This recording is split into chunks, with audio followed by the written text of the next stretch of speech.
दिनांक 30 सोमवार रोजी ओढा तालुका जिल्हा नाशिक येथील सामाजिक कार्यकर्ते राजेंद्र बाबूराव पेखळे, राजाभाऊ चेअरमन, संजीवन दूध संकलन व शीतकरण केंद्र ओढा यांच्या पुढाकारातून Hindustan feeds private limited Shrirampur या पशुखाद्य बनविणाऱ्या कंपनीच्या सहयोगातून कंपनीची सामाजिक बांधिलकी या उपकरण अंतर्गत ओढा येथील जिल्हा परिषद प्राथमिक शाळेतील विद्यार्थी व विद्यार्थिनी यांना राजेंद्र बाबूराव पेखळे यांच्या वाढदिवसाच्या निमित्तानं मोफत स्टीलचे जेवणाचे डबे तसेच टिफिन बॅगचं वाटप करण्यात आलंय।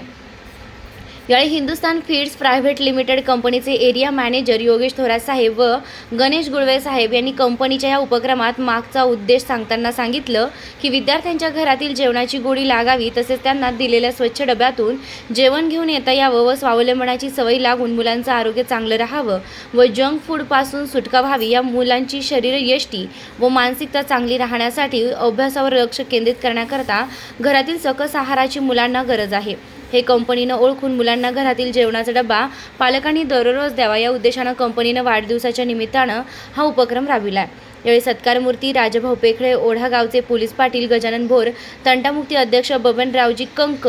माजी सरपंच मधुकरराव पेखळे, साहेबराव पेखळे, निलेश पेखळे, ग्रामपंचायत सदस्य रंगनाथ पेखळे, ओढा जिल्हा परिषद शाळेचे मुख्याध्यापक, शिक्षक व इतर कर्मचारी तसेच विद्यार्थी विद्यार्थिनी, सामाजिक क्षेत्रातील उत्तुंग कामगिरी करणारे दिलीप नारद, पोलीस उपनिरीक्षक सोमनाथ पेखळे तसेच ओढा, शिलापूर,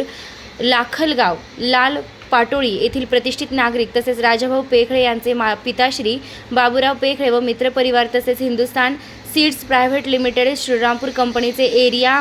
मॅनेजर योगेश थोरात साहेब, गणेश गुळवे या सर्वांच्या साक्षीनं सरस्वतीच्या विद्यादालनात राजाभाऊ पेखळे यांचा भव्य दिव्य असा वाढदिवस साजरा करण्यात आला। यावेळी मान्यवरांनी त्यांच्यावर कौतुकाचा वर्षाव करून पुढील भावी आयुष्यासाठी शुभेच्छा दिल्या। उपस्थित मान्यवरांच्या हस्ते शाळेतील विद्यार्थ्यांना स्टीलचे जेवणाचे डबे व टिफिन बॅगचं वाटप करून समाजातील तरुण पिढीला एक नवीन आदर्श राजाभाऊ यांनी करून दिला। म्हणून पंचक्रोशीतील सर्वांनी राजाभाऊंचं मनःपूर्वक अभिनंदन करून त्यांना शुभेच्छा दिल्या। निर्भीड ज्योत न्यूजसाठी राजेंद्र निकम, नाशिक।